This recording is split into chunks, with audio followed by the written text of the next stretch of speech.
Castillo de San Marcos, which is on the northern end of the inlet from the Atlantic Ocean.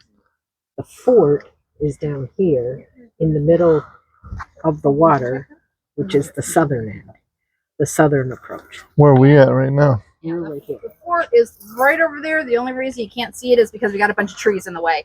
Yeah. But it's only about it's less than 5 minutes on the water to get over But there. see, it's right here. Okay. So we're like right here.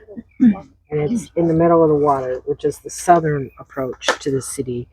The Castillo that we went to the other day, the San Marcos, see the store, is from the northern approach to the city.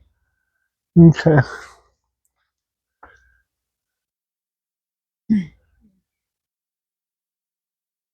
Just waiting to get on the boat, right?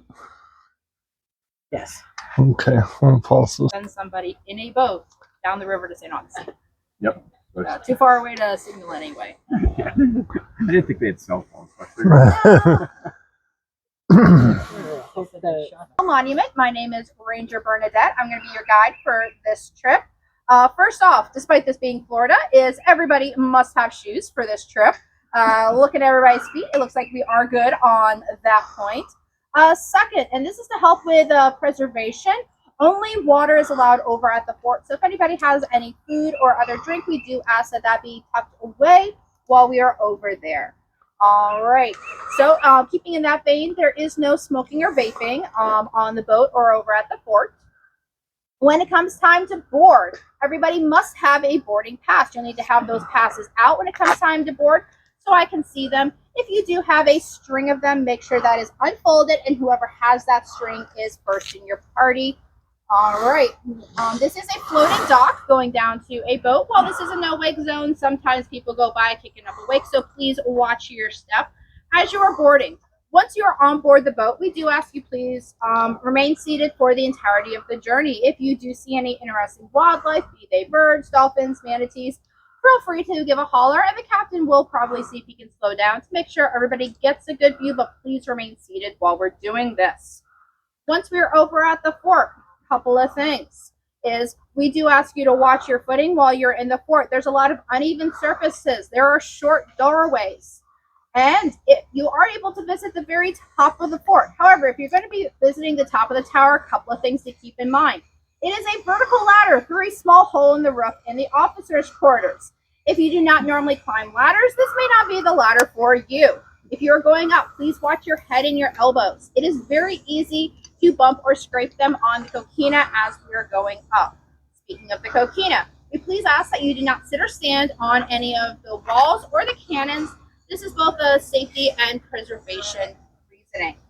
All right, let me see. I belted that out really, really quick today, so we're going to give about another minute or so for people to wander up just in case, and then we'll board. Thank you.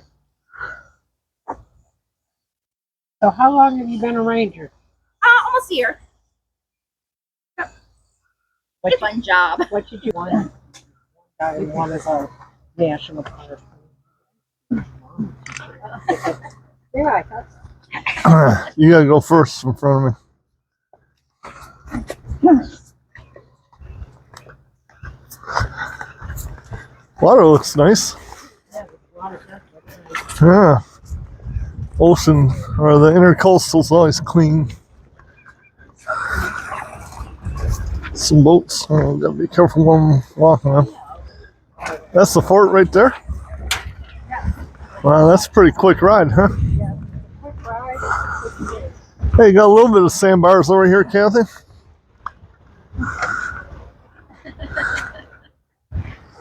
Sorry. Yeah, you're holding line. Don't use the big boat. You can put our boat in over here and go to that sandbar over there.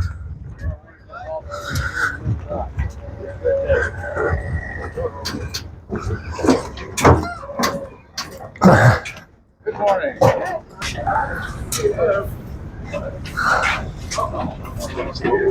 Yeah, I do. Thank you. Hey, where's the dolphins at? All right. So here.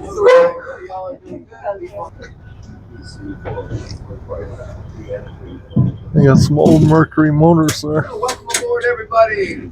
My name is Paul. I'm going to be a captain on this trip. Here's Bernadette. She is going to be your guide over at the fort. Mike's our deckhand up front. And before we go, the Coast Guard wants you to know you have life jackets overhead. Okay. Children's life jackets are in the box up front. They're just for emergencies. You don't have to wear them, but they want you to know where they are. The main safety rule for the boat is to stay seated. Anytime you're on board, we get a few wakes. I see a little one coming in. So please, if you're on the boat, please stay seated. So that is for your safety.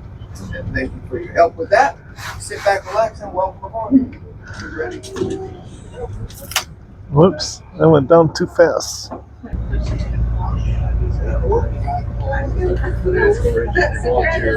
Well, a short little ride over to the fort.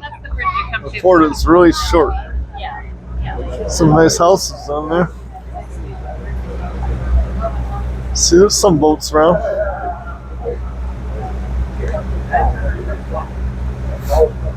No dolphins. No dolphins yet. Gotta bring the pontoon boat down. There's a boat, fishing boat. A couple sailboats down that way. You got the fort on there.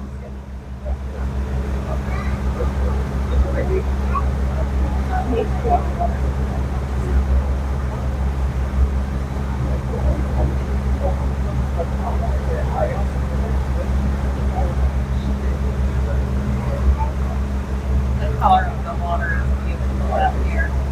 Yeah, it is. Do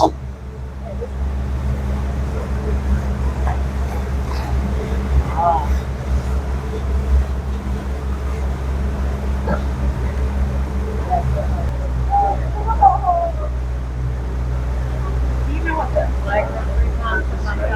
That's the Spain flag? That was the Spanish. Don't look like that. I was gonna say that's not at all. See, that's not a bad sandbar down there. They do have some sandbars, so it's just warm. If you go under that bridge, It's not a Spanish national flag, but it is a Spanish flag. They initially flew it off naval vessels, and then they eventually moved it over towards forts and other military installations in the colonies. So it is accurate for Spanish colonies, but not something that was generally you would have saw in Spain itself. How many people did they have stationed? So it depends on the period. The average was about 7. 7 people would be in. 7 people? They lived there? Or?